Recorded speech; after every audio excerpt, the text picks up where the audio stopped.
Good morning, everyone. My name is Leslie Gale. I'm the Professional Development Coordinator here at Cosumnes River College, and I would like to open the program by sharing our land acknowledgement for CRC. We pause to acknowledge that Cosumnes River College sits on the land of Miwok and Nisenan people. We remember their continued connection to this region and give thanks to them. We offer our respect to their elders and to all Miwok and Nisenan people of the past and present. As we begin our program today, I would like to start by thanking the Professional Development Committee for all of their help with planning and advising for our Flex program over the last couple of days and for this convocation. I'd especially like to thank Michael Bittner for all of his technical assistance, Andrea Dean for her support, Sabrina Sensel for her many hours, including late into the night, for making sure that everything goes smoothly with this convocation. I'd also like to thank all of the presenters for the Flex workshops, Wednesday and Thursday. I enjoyed seeing many of you in those workshops, and I really felt a sense of community. We have chosen to continue our focus on communities of practice this spring 2022 semester. And we have changed the subtitle of Communities of Practice just a little bit to Moving Forward Together. And that's exactly what I felt yesterday as I was in the different workshops, that we're all committed to moving forward, doing better, and being responsive to the ever-changing situations that we're in.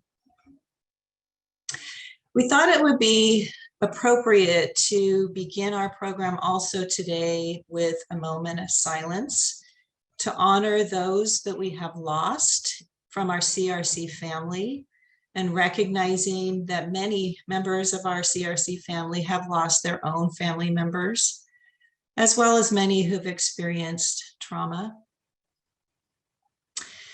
To prepare for our moment of silence, I'm going to read a short poem by the 13th century Persian poet Rumi called The Guest House. This being human is a guest house.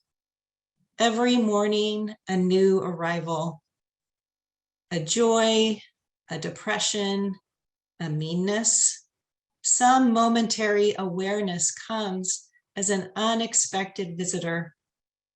Welcome and entertain them all, even if they're a crowd of sorrows who violently sweep your house empty of its furniture. Still, treat each guest honorably. They may be clearing you out for some new delight. The dark thought, the shame, the malice, meet them at the door laughing and invite them in. Be grateful for whoever comes, because each has been sent as a guide from beyond. And we will have 30 seconds of silence now.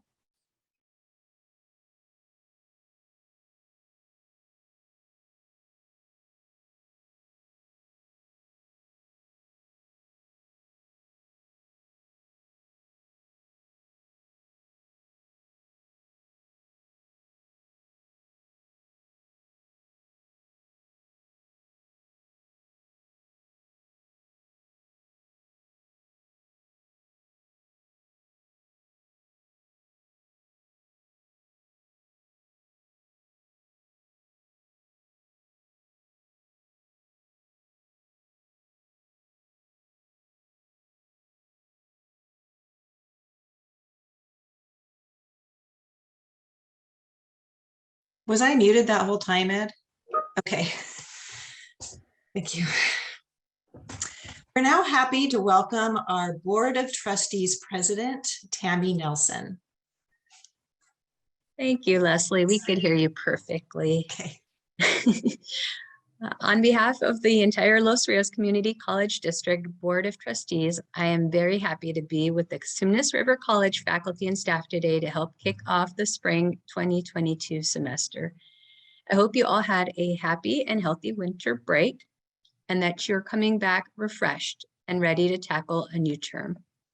As we return, we're once again faced with the ebbs and flows of this COVID-19 pandemic, which continues to substantially impact how we serve students in Los Rios.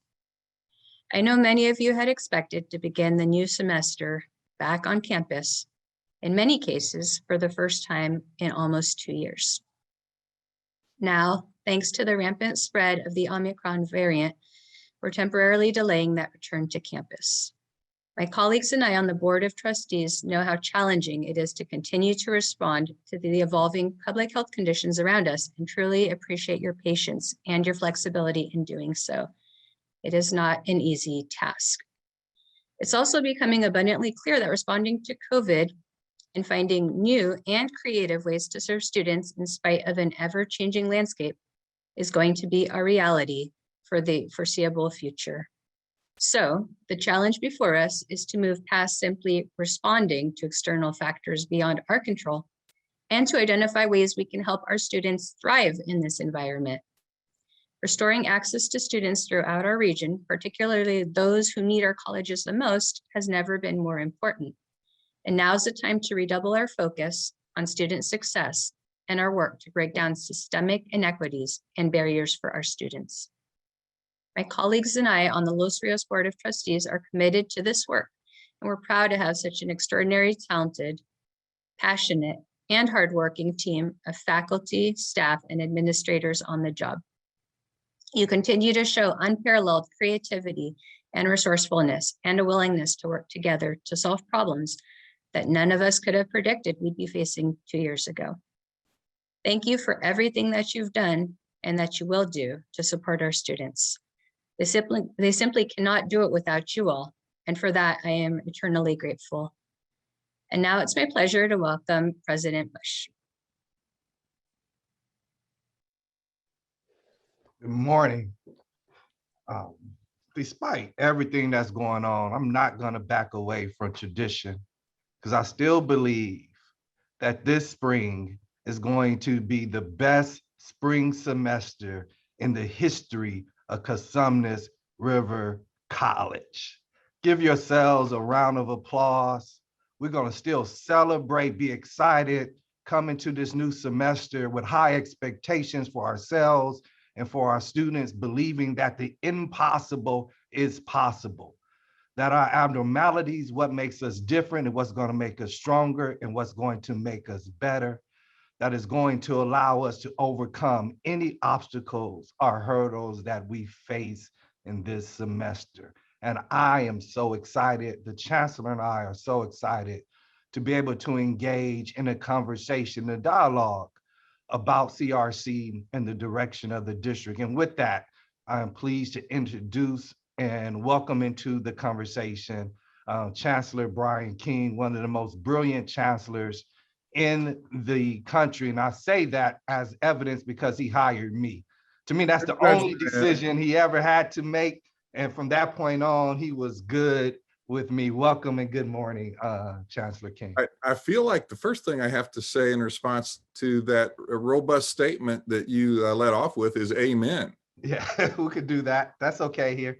It's going to be a great semester, and it's been an interesting time. And first of all, it's great to be back to Convocation. For last fall, for the first time really ever in my time in community colleges, I missed Convocation, and glad not to be in the hospital, which is where I was last fall for 5 days with a nasty breakthrough case. So I know many of you have been impacted by COVID, as I was, and we celebrated the lives of those who we've lost to COVID. So every semester, Ed, we've been thinking the last few years that we were going to start not under the shadow of COVID, but here we are again. So you want to talk a little bit about the challenges that we face together. And let's start first of all celebrating and having an attitude of gratefulness. I want to say that I'm incredibly grateful to have you as our longest serving president at CRC. Your statewide leadership and leadership at CRC is really second to none. Congratulations on the governor's budget, $1 million for expanding AMEN statewide. Thank you. The leaders we have in Los Rios really have made these crises manageable much more than they would have been if we didn't have leaders like you and like our board president, Tammy Nelson. And CRC has a great group of leaders across our district. And I don't want to leave anybody out, but at the district-wide level, our district academic senate president, Julie Oliver, and our LRCFT president, Jason Newman, have been just tremendous to work with. And I don't know, not many weeks go by where I am not in communication with Jason and Julie. And Ed, I don't know how many hours you and I and the other presidents have spent together in the last year, but it's probably more than we would want to count. And just want to thank you publicly for your support through the years. 7 years as a president in the Los Rios district. So you're our most senior president, and the work that's happening at CRC is really an example, not just for our other colleges in Los Rios, but around the state. So maybe you and I can talk a little bit about things we're grateful for that our faculty and staff have done at CRC during the pandemic, some of the really dramatic changes that have happened. Yeah, I mean, I like starting from a place of gratitude, and that's not uncommon for us to talk about that during convocation. You can see as you were talking, it prompted our folks to start writing in the chat the things that they are grateful for, and that would be great for everyone to participate that. That feel free to put in the chat what it is that you are grateful for. I think it's real easy during this time for us to focus on everything that is wrong, the divides that exist, the things that separate us, the problems and situations that we face. But what I think allow us to get through those moments is reflecting on what it is that we are grateful for. And I'm just really grateful for the conditions that exist at CRC. Chancellor, I was sharing at a OER Zero Textbook Flex workshop, an initiative that's being led by one of our faculty members. And I don't know why my name, Andy Atkins Polk, who's been doing a fantastic job in leading the effort. Now, and I mentioned something I was grateful for, that our college has really set the conditions that allow me to dream as a leader. I started off today talking about this is a place where the impossible is possible. And so that hasn't been anything that I've dreamt of or believed that we need to do for our students, that we didn't have a supportive faculty, classified professional, and administrative team there willing and able to support. And I'm also grateful for our management team. You know, Chancellor, oftentimes, appropriately so, we are quick to highlight the tremendous work of our faculty and classified professionals, and we cannot give them enough praise and credit. I really want to pause to acknowledge our deans, our directors, our supervisors, our associate vice presidents and presidents. As you mentioned, the amount of time that we had to spend together working through this current situation and climate. But our management team at CRC has put in tremendous amount of hours to make sure things run as smoothly as possible. So I'm grateful for their work and effort. I want them to know that we see them, that they're not overlooked, that there are many hours that they spend, 10, 12, 14 hours in their desk and at home working is something that we value.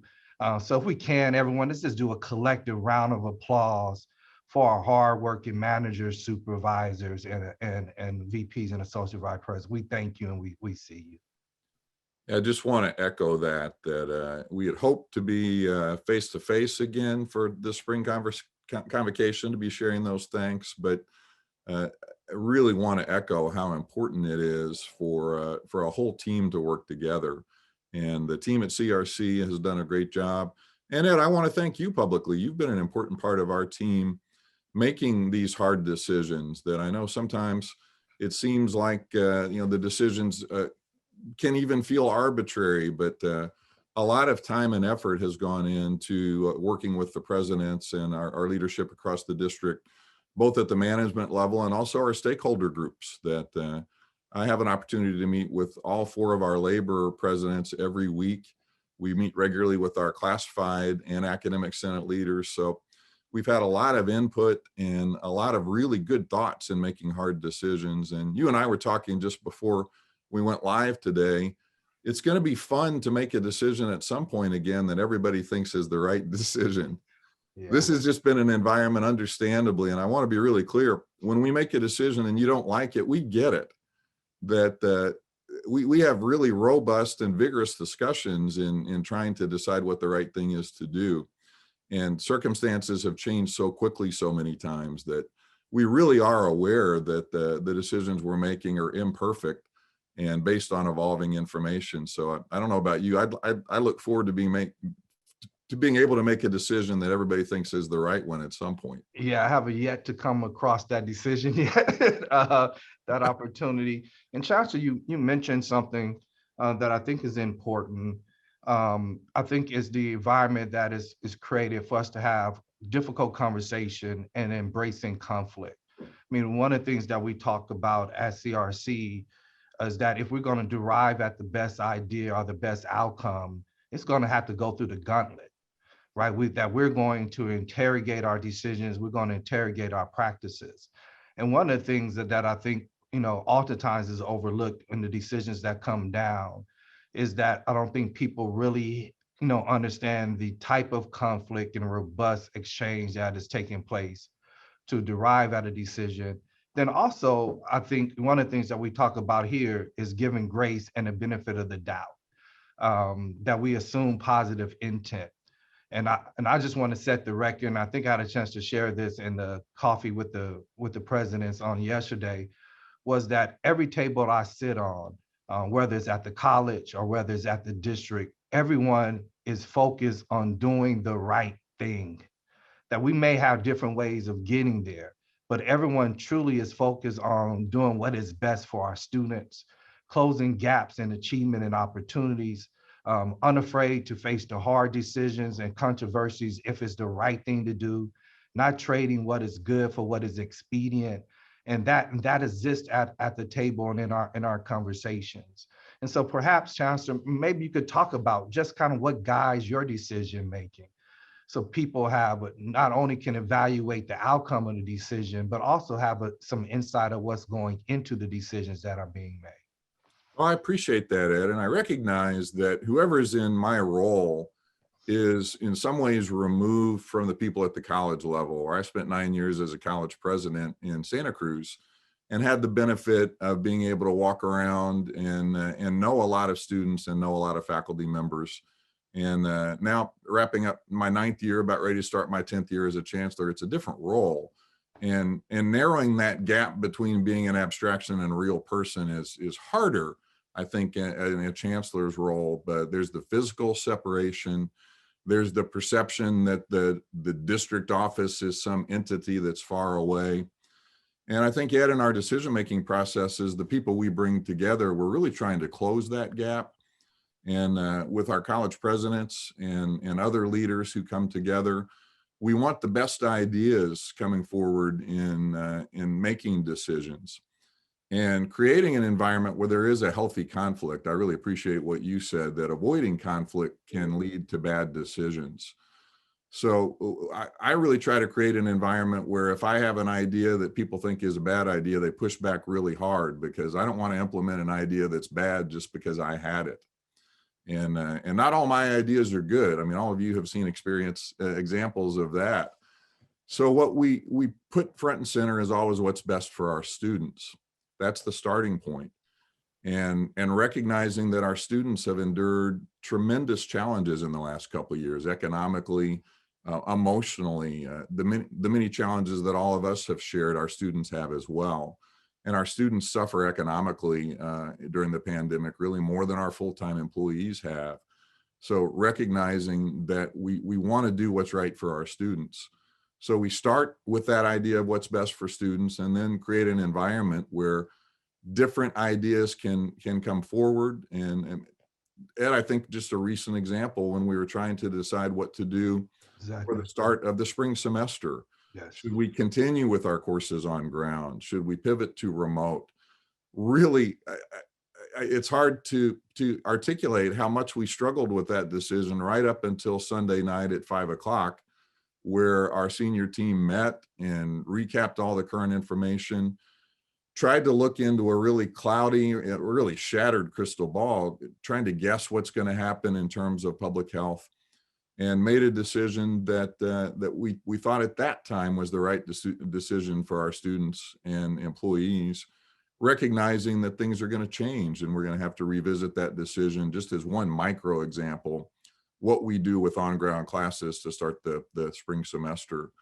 So students always at the center of the decision, getting really smart people around the table who feel comfortable to push back and create that environment for creative conflict is incredibly important, because we've got great leaders, you know, with from CRC, talking about you and Julie and Jason, and the list goes on and on. I'm thinking about Yolanda heading up the district-wide effort to redesign financial aid.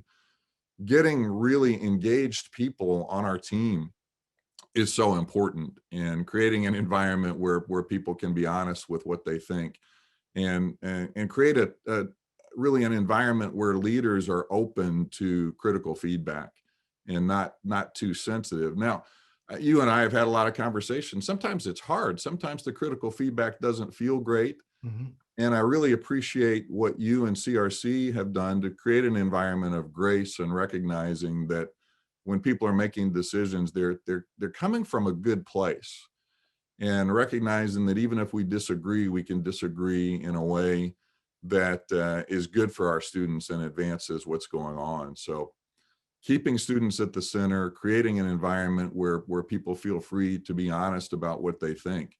I think that's why we've done a really great job together in going through incredibly difficult times since March of 2020. Yes, and I appreciate that, Chancellor, and I think as you discussed, the example you gave around the most recent decision to move most of our lectures back online and only keep on ground and impossible to convert classes, I think embodied everything that factored into that decision. It's really embodied in what it is that you described. You know, as we continue to see the disruption of COVID-19 and the subsequent adjustments that we having to make as an institution, I think about, you know, disruption as it relates to student enrollment. And so I kind of want us to get into a little conversation around that. We know that we are down significantly from pre-pandemic numbers and continue to decline even during the pandemic. And I think what is, you know, even more troubling about it are the types of students that we are losing. We know we're losing adult reentry students who would normally have attended our institutions in the evening for the most part. We're also losing students who have already been disproportionately impacted, you know, primarily African-American students and male students across all ethnicities. And so we continue to try to figure out, you know, having developed all of the answers around how we could get those students back. But we know it's a priority not only for CRC, but for Los Rios district. So I just want to know, what's your thoughts around just the enrollment issues that we are being plagued by? And how do you see kind of the way forward for us to recoup those students that we all find so valuable to our institution? Well, one of the many tragedies of the pandemic has been the loss of access to higher ed at the Los Rios colleges and across the nation. I think I was reading in the New York Times this morning that enrollment in higher ed across the country is down somewhere between 6 and 10%. For the Los Rios colleges, since the beginning of the pandemic, we're down across the board about 20%. So that is a lot of students who really need the transformative power of CRC who are not finding their way into our doors. So in the coming year and the coming years, developing equity-based strategic enrollment management is our #1 priority. We recognize that we want to serve more students than we are. There are barriers to the students, why they're not coming to us. They're complicated barriers, and this recent pandemic has been very different than the economic downturn of 2008, where when the Great Recession came, all of our colleges were experienced a really significant increase in enrollment as people were losing their jobs. And it's hard to even remember 2 years ago, we thought that we might have a similar wave of students this time. We thought that students at four-year institutions may not want to pay the full freight for at a 4-year and might come to see us. And we thought that people might be losing their jobs and would turn to higher education, but that hasn't happened during the pandemic. It's been very different than what we expected. And we'll talk a little bit about the budget as well, Ed. 2 years ago, we were anticipating that the state budget would be hit very hard by the economic disruption of the pandemic. And instead, our state has a $45 billion budget surplus, sort of defying what our expectations were. So access is at the key of what we do, and helping students, particularly students of color. And we've lost more students of color in the last couple of years than at any time in the last 10 years. So working together to restore access to community college education in the capital region really is going to be our #1 focus. And I'd be interested in hearing some of your thoughts for CRC in particular. Absolutely. About things we're going to do. We're talking about dual enrollment together and other areas of priority at CRC. Yeah, no, I appreciate that, Chancellor. I mean, I really our approach at CRC is really two-pronged, right? It's the idea of attracting new students or getting students back, but also retaining the students that we have. Right. We talk about growing access by improving student success, because the student who experiences success with our institution is much more likely to be retained. Then when we clear out the obstacles or hurdles that make it difficult for students to navigate their way through the institution, we actually believe that we'll attract more students to us that have an interest of completing on time. But some of the specific efforts that we're hoping will be effective in regaining enrollment, one you heard us talk about, and we'll see a video about it a little later, is our zero textbook cost initiative. So CRC, as you all are aware, we have an ambitious, audacious, some would call it mildly crazy goal. And I would be happy to embrace that, is to be a zero textbook college institution by the fall of 22. The vision is any student who shows up to CRC taking class would never have to buy a textbook, that they don't have to make a decision whether or not to buy a $200 textbook or buy groceries for their children, or to pay rent, or to fix their car. That we don't have two different types of students that's showing up in our classroom, those who have and those who have not, and we continue to see outcomes based on that dynamic or that phenomenon, that we are truly looking to level the playing field. And from an enrollment standpoint, we believe if a student is going to come and take a history, a poli-sci class, a social class, that they're going to choose the institution where they don't have to buy a book. Especially as higher ed is flattening, where students have greater flexibility in terms of online courses, not limited geographically about where they enroll, that they would see the value proposition of not having to buy textbooks. Also, we're doubling down on our opt-out schedule. So we have another huge goal for fall of 22. This is the year of goals, is to increase the number of students who are in the opt-out schedule from 21% roughly now to 50%. So we want half of our incoming freshmen to come in at 15 units. And we understand, based on our numbers pre-pandemic, that is going to have a huge effect on enrollment. You just saw Jeanette, our faculty member in early childhood education, put in the chat that we're developing a family resource center. We're making sure that we are a family-friendly institution, that students don't have to make a choice, our student parents, whether or not to show up to class because they don't have daycare for the day, or believe that they don't have support for their children, so that to choose being a parent over being a student. So we're trying to make that choice easier. We continue to work on the We Won't Fall campaign, which is an urgent and immediate plan to address systemic racism in a time of pandemic. And so we specifically have targets as it relates to improving enrollment for our Latinx and African-American students. And then of course, the efforts you mentioned around dual enrollment and growing the number of high school students who can take classes at CRC, because we know the long-term positive impact of students, especially those with disproportionate has been disproportionately impacted through the K-12 system, find benefits for taking classes at CRC. So we're doing a lot of work. And then also, Chancellor, there's grassroots effort. So when I pump up and hype up our faculty, I'm not just doing that and blowing smoke. I mean, we have folks on the ground doing real work that they're not even prompted to do, that they do it just out of love and passion for our students. So Teresa Aldridge, Tisa from Johnston from our outreach staff, other Black faculty and staff working together to call all incoming African-American students, every single one of them, to reach out, to tell them about CRC, to see if there's any problems that they can troubleshoot. That wasn't prompted by me. That wasn't a large campus conversation or decision. People thought about it, they saw the need, and they would move into action. And that really embodies CRC in so many ways, but also just demonstrates that our folks get it, that they understand the nexus between student access and enrollment and our own professional well-being. That is awesome. And I want to talk about a few of the specific examples you gave.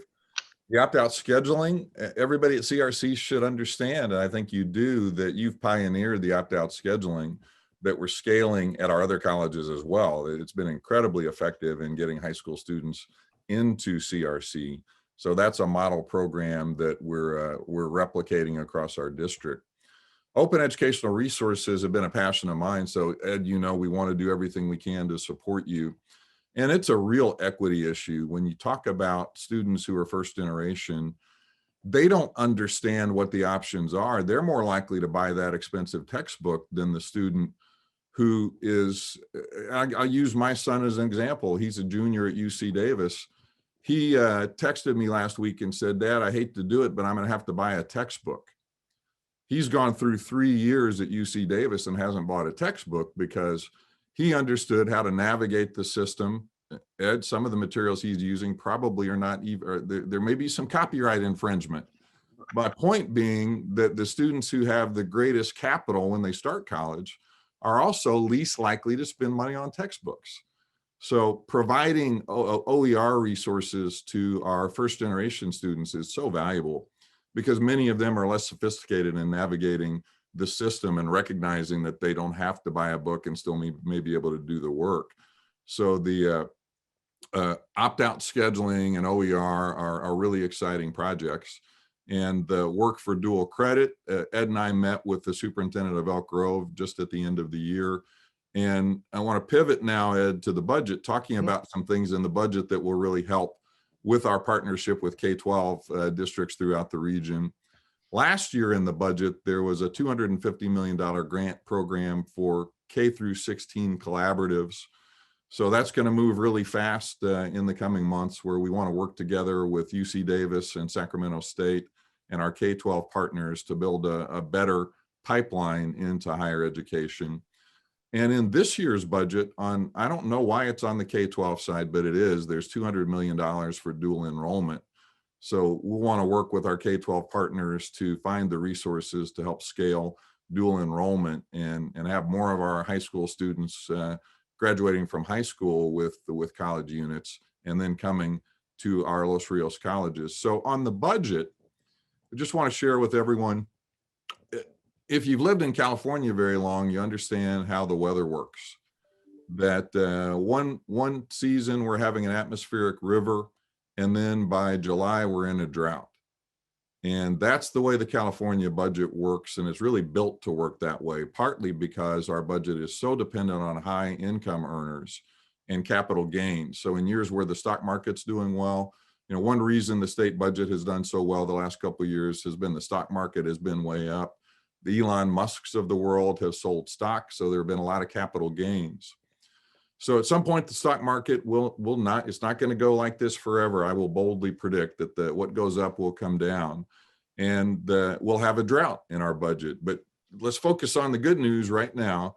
We're in an atmospheric river of funding from the state for the proposed 2022-23 budget, where 5.5% cost of living adjustment for community colleges, $200 million for part-time faculty health insurance programs, almost $1 billion in one-time funds. So The good news is, and it's really counterintuitive, and I think trying to be honest is hard to clearly communicate what a conundrum we're in, because in the short term, we're receiving dramatically more funding, even though our enrollment is down. That is very unusual in the past 50 years of community colleges. Whenever enrollment has gone down, funding has usually gone down. When enrollment has gone up, funding has gone up. So we're in a very unique situation where enrollment is down 20% and our funding for the year will probably go up 10%. Fortunately, at Los Rios, we have a great relationship with our collective bargaining units. We have a wonderful compensation model that's the envy of districts around the state, and we don't spend money until we have it. So a lot of districts get into trouble making budget decisions on money they think they'll have, and then the money doesn't come. So in the short term, we want to be really optimistic that the short-term budget news is good, but we also understand that in the out years, a dramatic downturn is really inevitable the way our budget is built. So we want to make prudent decisions. We want to make good investments. We want to take good care of our faculty and staff. So Ed, what thoughts do you have about the governor's budget moving forward? Yeah, I mean, I'm quite optimistic. I believe that we have a window. I mean, I think it's for the first time in a long time we're at a critical intersection where I think we're going in the right direction philosophically, but then we also have the resources to fund it. So we talk about wanting to improve access. We talk about philosophy of wanting to greatly improve the number of California citizens earning bachelor's degrees. We talk about closing gaps in achievement, but then there's actually money there to do it. And so when we talked about those things in the past, it was absent of the resources. So my thought is that we have to maximize this moment, that this is our opportunity to do everything that we hope that we will be able to do, and try to do it in a way that is sustainable, that we could use significant one-time money to create lasting change and impact. So that's my thoughts. And I know we're getting close to our time, Chancellor.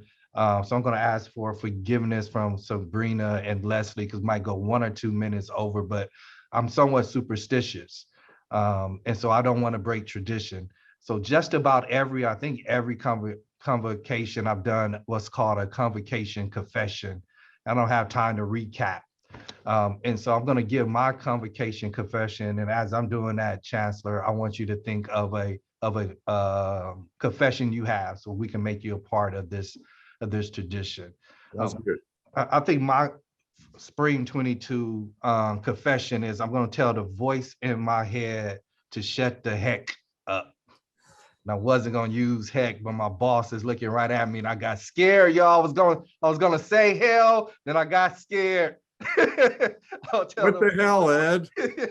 I'll tell the voice in my head to shut the heck up. That even with this being my 7th convocation, my 7th year at CRC, there's still some imposter syndrome that is living inside of me, right? There's still voices in my head to say, ooh, you can't do this. Y'all not gonna be able to pull this off. There's no way you're gonna be a zero college textbook. Are you crazy for us to even do this? How are we gonna get 50% of our students to take 15 units? I mean, all those things that really try to tell me that what it is that we're wanting to do is too big, too daunting, and don't happen at institutions of higher education. The voice in my head said, don't talk about love. Don't talk about how much we love each other and love our students and should be guided by that.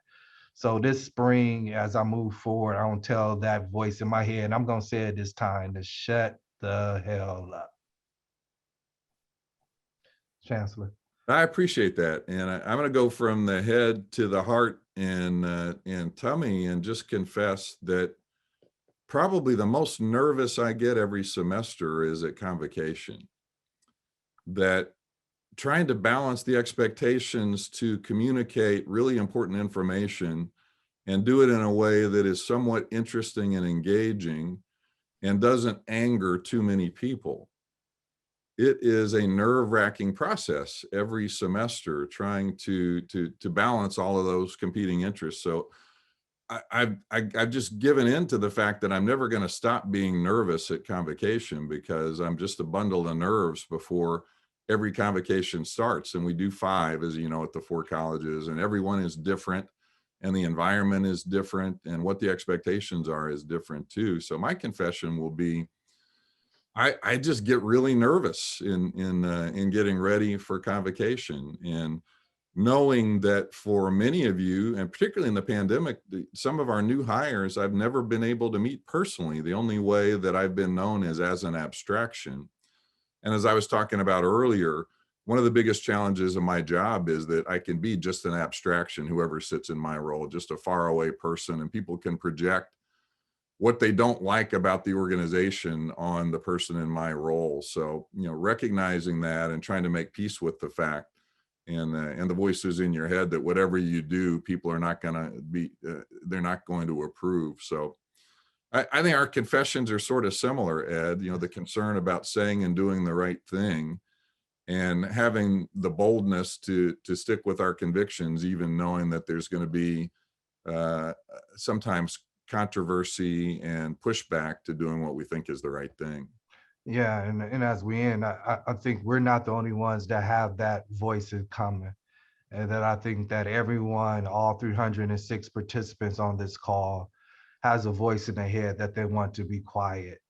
All right, that said, how am I sitting in front of this classroom teaching? People don't know my story. If they knew where I really come from, they wouldn't listen. I wouldn't be able to be in this leading this lecture, leading this class. The voice of their head of believing, was a first generation college student myself, and now I work at a college.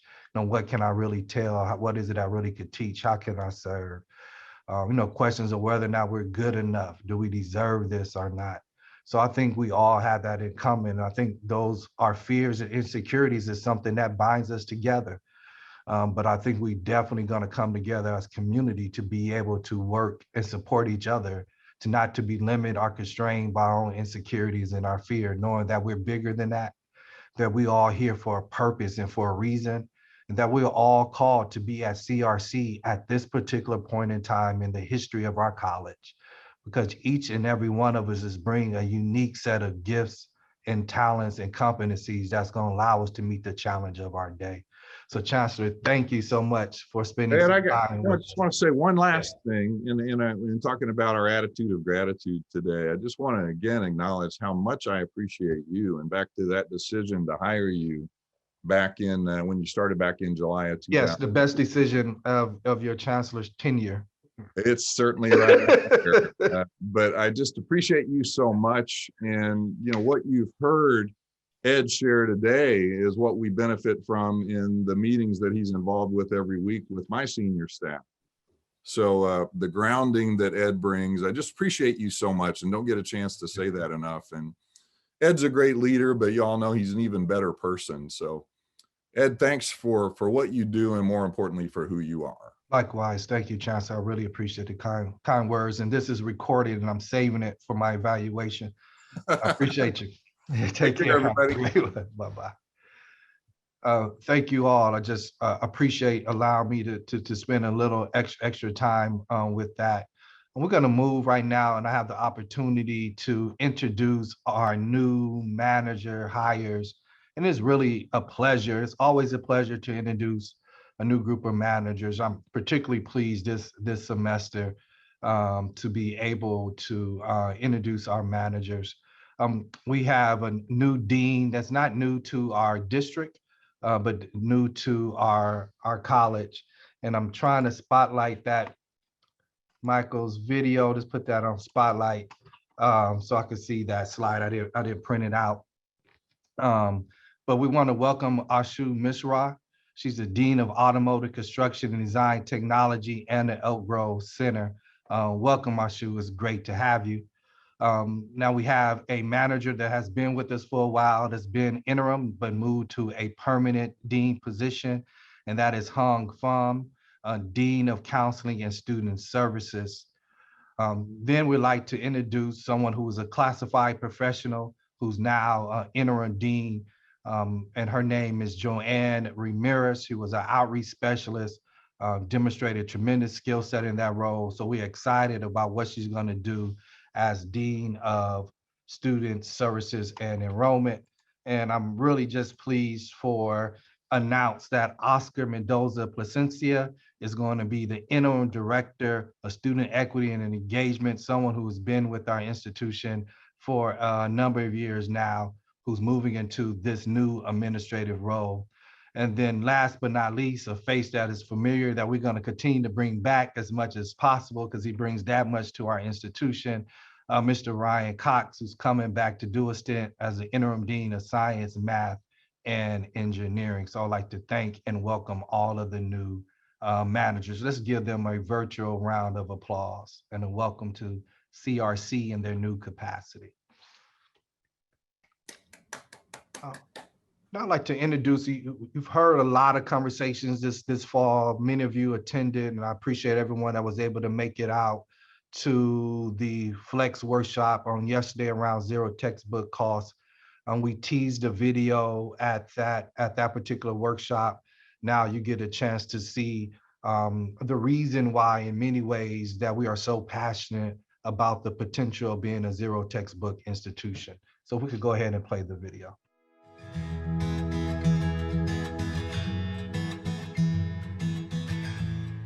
I put aside about $500 every semester for textbooks specifically. Typically, I think it's based on the classes, but typically it's about 500 for me. I think easily probably like 300, 400, maybe. Sometimes I'm not able to buy the textbook, so I either borrow from my cousins that are taking the same class with me, but that's pretty challenging. The first semester, I spent about a little bit more than $600 for just 3 textbooks, or 4, I think. Yeah, and then the next one, it was 500 plus. So that's the range.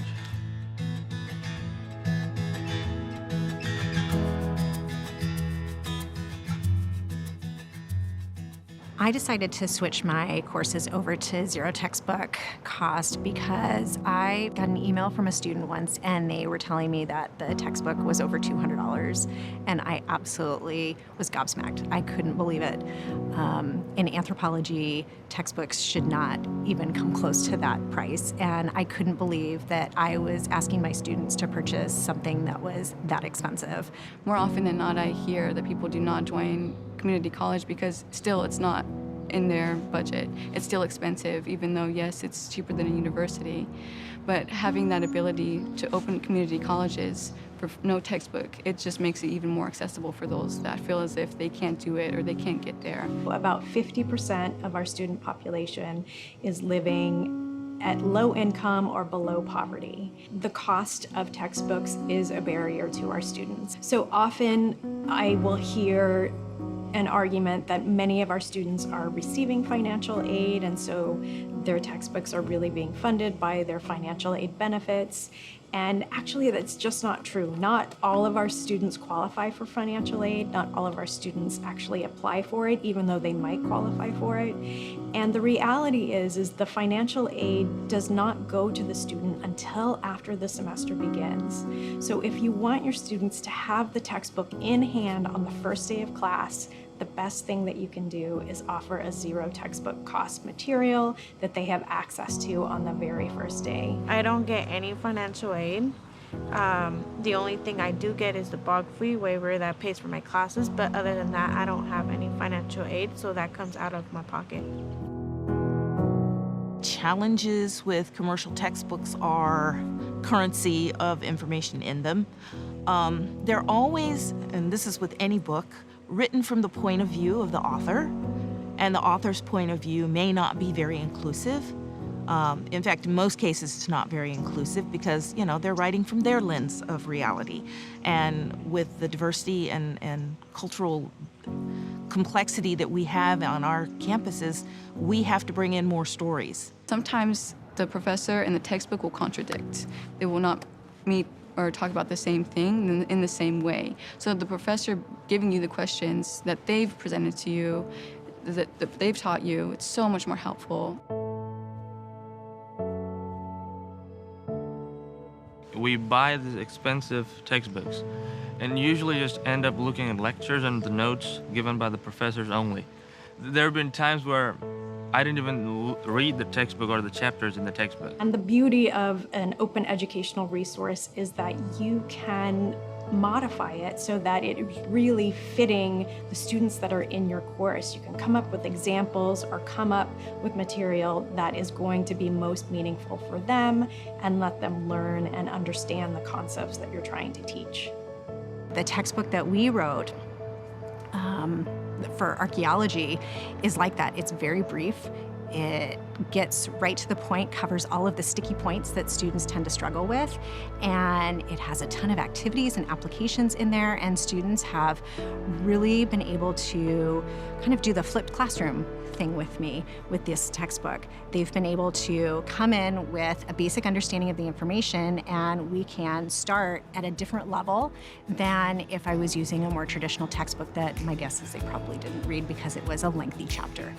It's interesting. I know, we're teachers, we get a little geeky. I like looking at other textbooks and fishing through all the materials and seeing what else is out there.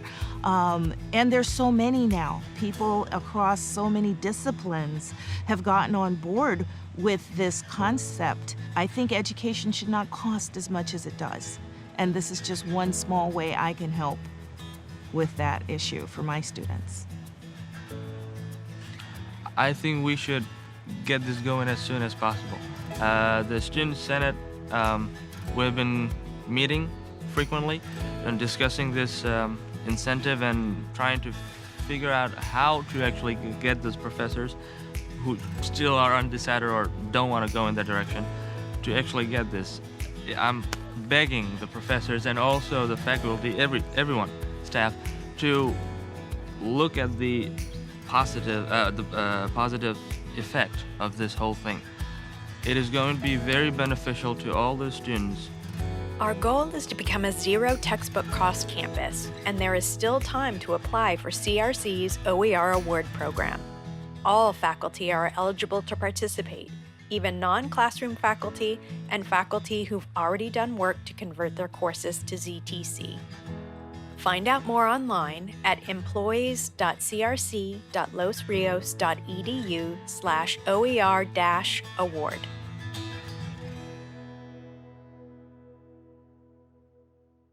Thank you so much, everyone who contributed to that fantastic video. You had a little preview of one of our new student leaders in that video, I noticed. We are so excited that we have a new Student Senate president and a team. And so I'd like to give the mic to our Student Senate president, Francesca Delara, who will address us and introduce us to her team. Hello, everyone. I'm very excited and happy to be here with you all. Thank you for having me. So yeah, let's get started. Let's first meet our Student Senate leaders this school year. So in our Student Senate, we have me as the Student Senate President, Francesca Delara. From the ZTC video, you saw Pranav Kishore, who is the Vice President this school year. We have Miranda Rokuchi for Secretary. Next slide, please. We have Allison Fox for the Director of Legislative Affairs. We have Madison Bang for the Treasurer. Next slide, please. And we have two senators. We have Sari Argueta and Avi Zaveri. Also, along with Student Senate, we have CAVE, which stands for Clubs and Events Board, which is another leadership group. And in this leadership group, we have Namira Hassan as our commissioner and Ariana Sandoval as our secretary.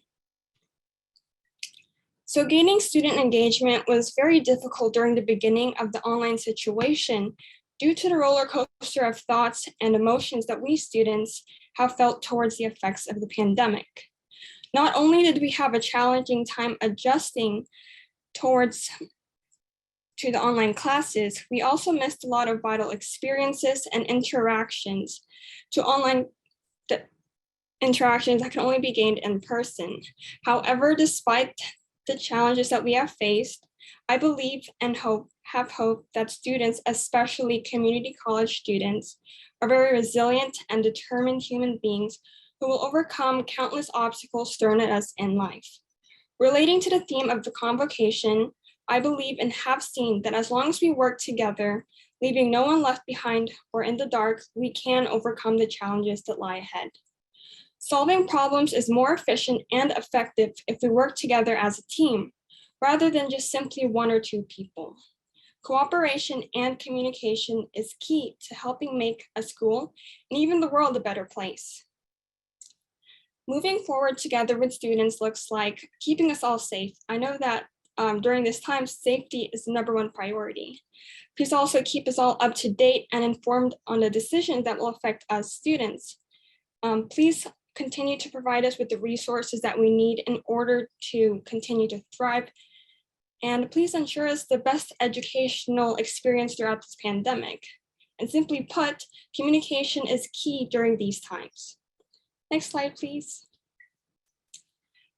Leading the student body this past fall 2021 semester, we learned that there are always ways into helping others no matter what the current situation is. Throughout the semester, we were able to continuously appoint new student leaders in either Student Senate or CAPE who were willing to help CRC students throughout the pandemic. Even though the pandemic has brought us our own and individual challenges, student leaders are still just as willing to help and bring benefits to CRC students, no matter what the circumstances are.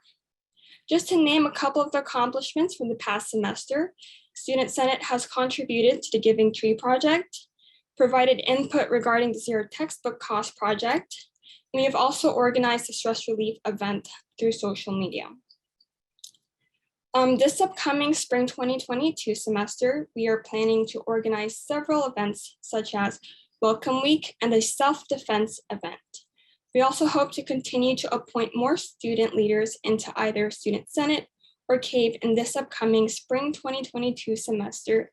We will also even hold elections for the upcoming school year. We also have Lobby Day coming up, and hopefully we can organize another stress relief event towards the end of next semester. And these are just to name a list of plans that we have for the spring of 2022, but we will most likely have more plans to accomplish in store.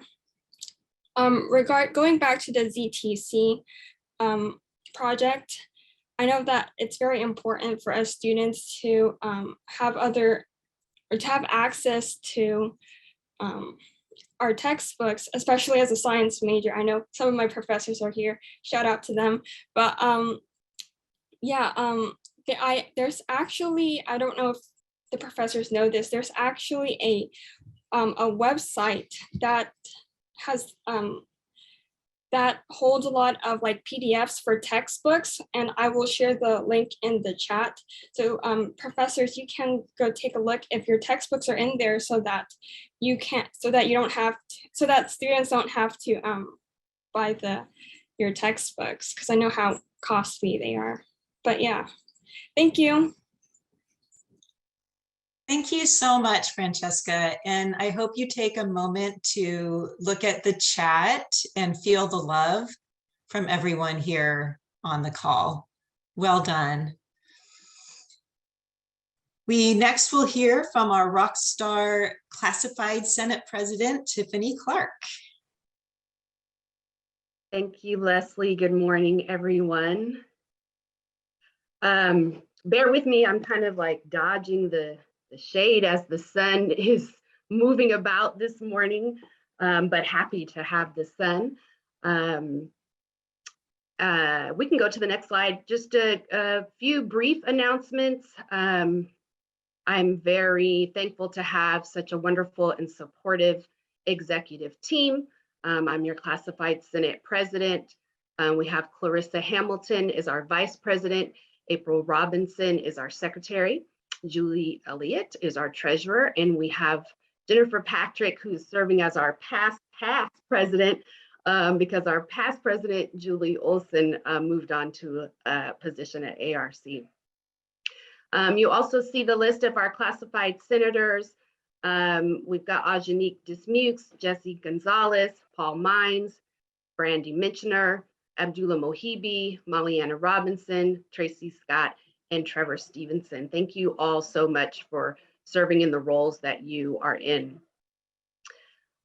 We've also been able to hire a few new folks since our last convocation. So welcome to all of our new hires. We've got Carlos Carrasco, who is a lab technician for ACDT. We've got Michelle Cavaros. No, that's not right. Cavazos. Sorry, Michelle. She is also lab technician for science, math, and engineering. We've got Ebony Holden, who is a student personnel assistant for student services.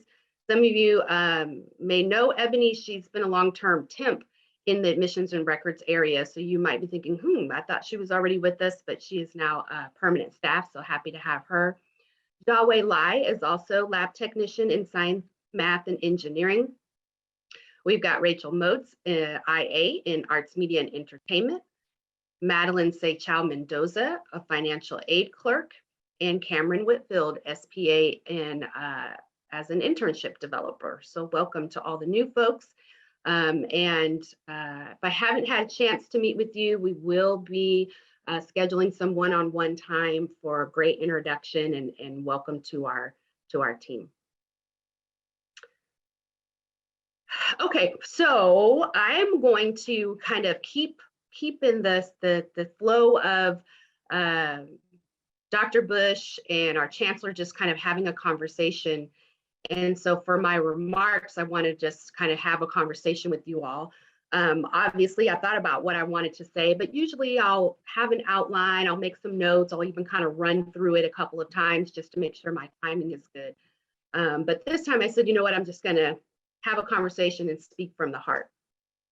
So on this first slide, there's a picture, and you're probably wondering, like, what in the world is this picture? So this is actually what you're seeing in the picture is this little light right here. I have two points that I want to make sure that I drive home. And so by the end of this, if I haven't made those 2 points, help me out in the chat and say, okay, I got one, but I need what's the two.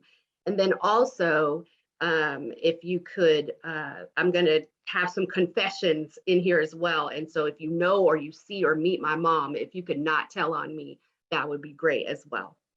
So she hosted just a daughter's day for my sister and I. And we had a lot of wonderful activities during the daytime. And then at night, we came here to my house and we had a lovely dinner, and she had some little gifts for us. And one of the little gifts was this little star, and it's a little plastic star. You can't really tell that it's lit, but you can kind of see in that picture there that it is lit.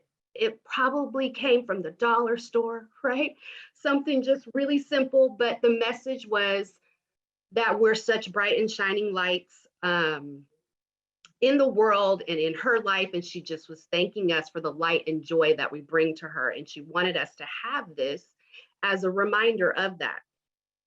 So this was right before, it was right at the beginning of December.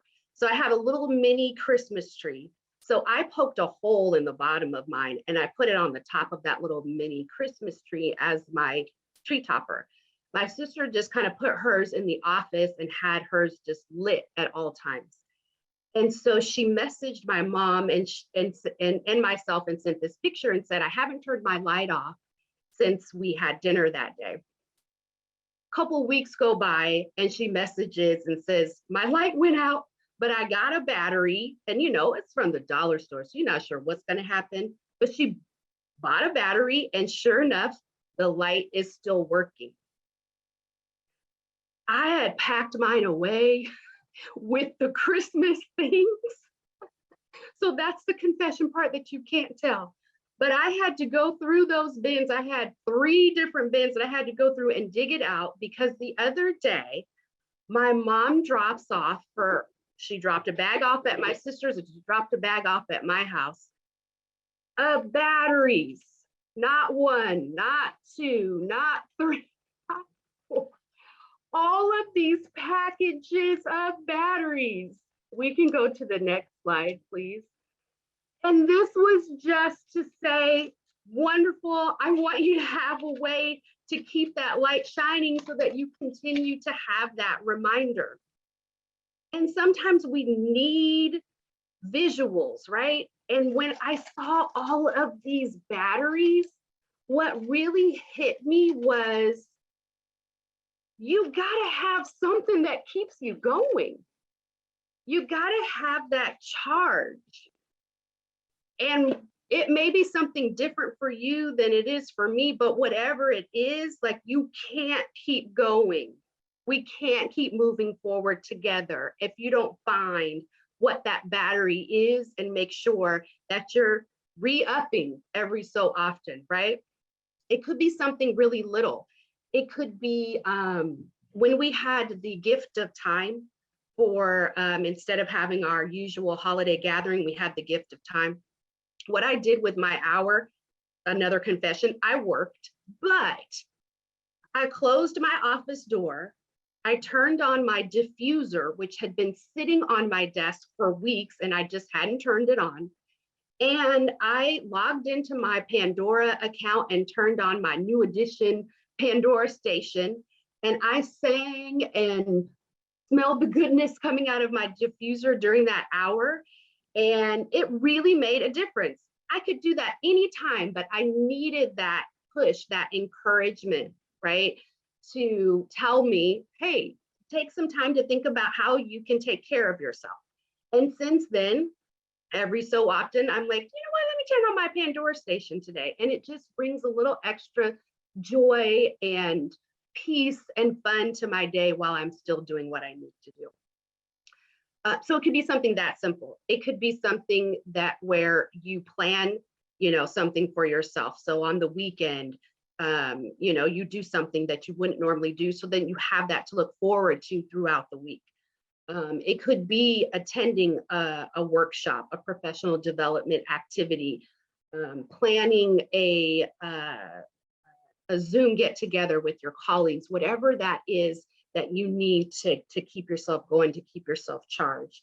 And this is just such a great reminder, like that we can't keep going on our own without making sure that we tap into whatever our battery needs are.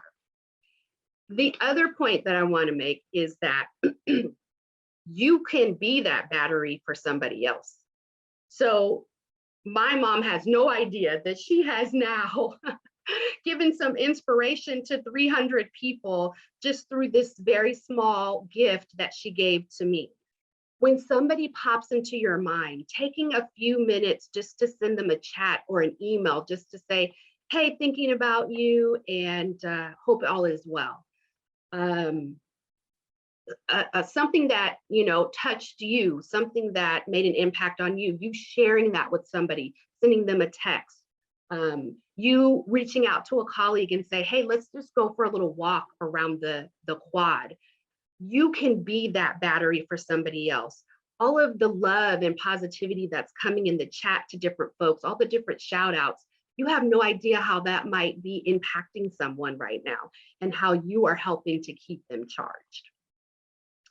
So I made my 2 points. Figure out what your battery is and know that you can be a battery for somebody else. And, you know, that one little light as we move forward together, next slide, can make a really big impact if we're all coming together and we're all keeping our lights shining. Thank you. Thank you so much, Tiffany, for that really inspiring message and for being a light for so many of us. Last but not least, we will hear from our Academic Senate President, Scott Crozier.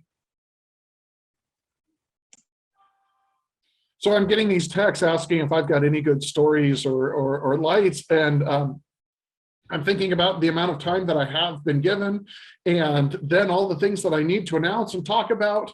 And then the interpreters, before we started, asked that I speak slowly, which I never do. So we'll do our best to balance everything in. Can we go to the next slide? I want to reintroduce some superstars that we have on our campus. I am honored to work with these three other individuals. Our Academic Senate exec team consists of myself. Greg Breyer continues to serve and mentor me as our past president. I've got a great vice president and secretary, Lisa Marie and Jacob, do a wonderful job. More than any other time in our exec meetings, we talk a lot about greater issues than just what we're going to talk than the next meeting. And they really have helped me and supported me a lot in my development and my growth, and I appreciate them. We also have 4 new superstars with us, and I want to almost apologize to these individuals that were not in person, because for all of our new employees, we're always so very excited, and you'll see a lot of chats coming through, but it really doesn't put into context the hooping and hollering and shouting in our auditorium that we get when we announce our new classified and our new faculty and our new managers. We're really grateful and excited to have you join our family, and I hope that we can continue to support you and continue to help you feel welcomed. 4 new individuals were hired last semester. Jessica Burris in psychology, welcome. Serena Fuller in nutrition and dietetics, welcome to you. Mariana Godino from accounting, and Winnie Hung from ethnic studies. Welcome, you guys. We're really excited to have you join our team, and I hope that everything goes smoothly as you move into your first semester here at CRC. We will continue to reach out to you and do all that we can to support you. Know that all of us are here for your success. And if you want to talk to Ed Bush, you just go right on up to his office, and he's more than willing to talk to you. Down to your lowly Senate president. We're all here to help you out and to support you and do what we can to support you and help you be successful as you join our family, and hope that we have many more years to be together. Could we go to the next slide? The other most exciting thing about my position is the ability that I have to present a few awards. The reason this is so exciting is because we put out these calls for awards, and we talk about some criteria that we're looking for, and we get these beautiful letters back nominating different individuals. And so I'd like to go through each of these. We have 3 awards that our Senate gives out. The local winners for these awards are also sent to our state Senate for other nominations as our campus nomination for other awards. The Exemplary Program Award is to recognize those programs that are kind of going above and beyond. And what we were looking for this year is really those programs that were able to be nimble and to be creative in supporting our students as we moved through this pandemic and as we're in the middle of this pandemic. Can we go to the next slide? Our music department is our nomination for this year. It is our award winner. Now there is the cheesy image of the award there. It is actually a beautiful glass award. That award to I want to just highlight some of the things that our music department has done as we've moved forward. For a field that typically requires in-person mentoring and training, the music department quickly adapted to the impacts of remote learning. Many of us have seen those emails, either been tempted to or have attended the CRC Music in the Studio program. Attendance for those has fallen far beyond our own music department, and the programming really focused on equity and social justice. We were kind of double hit with the pandemic and a reminder, perhaps, of the difficulties that we are going through socially in our country. And they've done a wonderful job at supporting our students and all of our students, and some of our students that are traditionally more marginalized. The music department continues to support students in developing their professional skills and portfolios. Now more than ever, our students are being trained in recording using home recording equipment and doing some of that recording on their own rather than depending on the engineers and the technicians to do that. They continue to develop programs and performances to support and strengthen our diverse student population. There's a closing paragraph in their nomination letter that I'd like to share. The arts tell our frequently challenging stories. Music serves as the soundtrack. The soundtrack does not lie. CRC's music department supports these axioms and truths through its exciting ventures and commitment to the voice of the many who make up this vibrant community. And so thank you, music department, for everything that you've been doing for our students, for our community, for us, and moving forward. The Golden Hawk Diversity Award is an award that is granted to kind of highlight one of our faculty members who is serving our diverse student population, who's really working strongly to help students from all backgrounds to be successful. I kind of see this as our goal as our community college. Can we go to the next slide? We'd love to highlight Omari Tao this year. Music is often viewed as a luxury major, an option for students with financial means and material access to instruments, lessons, and expensive equipment to study music. Omari breaks the stereotype and fulfills the dream we all have for our students, providing the highest level of professional preparation for students who may not have otherwise had the means to obtain it. Omari serves as the head of the Applied Music Program, helping our students prepare for a career in music. In the nomination letter, it kind of highlighted what this means. He serves each student individually. Individually onboards the students, mentors them through the entire process, including preparation for auditions, practicing techniques, anxiety management strategies, developing professional portfolios, and performance preparation. Recently, 3 of Omari's students were awarded scholarships sponsored by the Sacramento Master Singers, sweeping top honors. All 3 students went on to transfer to 4-year institutions, including 2 UC campuses. Omari has organized multiple student performances for special campus events, conducts several other community-based choirs, including a college choir and a gospel choir. And Omari also has done a lot of work reaching out to our K-12 colleagues in the region and providing them with materials and educational information about composers of color.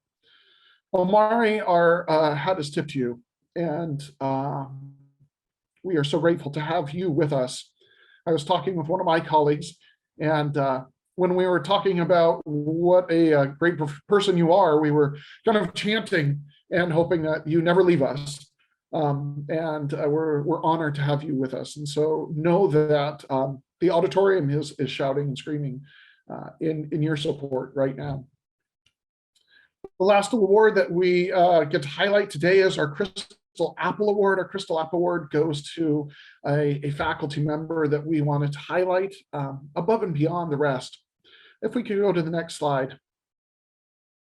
If anyone knows Timmery, Heigenberger, or has had any interest over the last many years in improving themselves through their life or through their diet, you probably have some interactions with Timmery. Her nomination letter was put together by a phenomenal group of faculty members. It made writing the nomination information very simple for me because they highlighted so many wonderful things for Timmery. I'd like to go through some of those. The final paragraph that they provided does a beautiful job at giving us some information about Timmery and who she is. Professor Timmery Heigenberger is an outstanding educator, faculty member, and colleague at CRC. She demonstrates consistent, action-oriented work that exemplifies the vision of CRC and all of California community colleges. She provides opportunities to all who seek them and is a powerful force for breaking down systemic inequalities.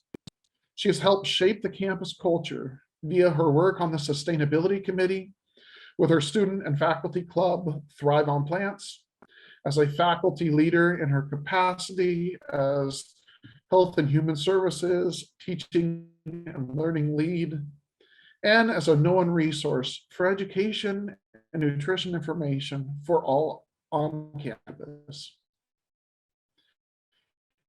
Anyone who has interacted with her knows that she does all of this. We know without a doubt that she will continue to pursue. Oh no, my internet is unstable. But Greg Byers, my backup if I get dropped. We know without a doubt that she will continue to pursue the most equitable and inclusive classroom, college community, and community at large because of her personal qualities, which include a tireless work ethic, willingness to be vulnerable, enthusiasm for her students and learning, and in our eyes, an unparalleled commitment for her subject matter.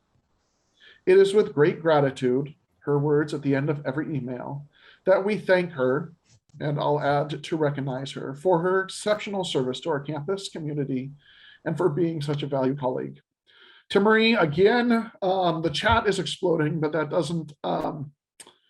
doesn't necessarily give you the same impact as the auditorium cheering. We're grateful to have you as our colleague. We've been honored to be able to work with you for these many, many years. With that, I think I stand between you and your break, and so I'll turn the time back over to Leslie. Thank you so much, and congratulations to all the award winners. We do need to be back at 10 o'clock because you do not want to miss any part of our keynote speakers address today. So we'll see you back in 5 minutes.